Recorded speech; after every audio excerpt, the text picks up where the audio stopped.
ना मौत तुम्हें आएगी, ना जी पाओगे, ना भूख तुम्हें लगेगी, ना पी पाओगे।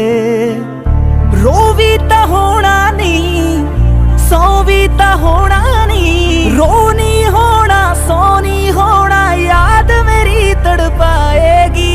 ओ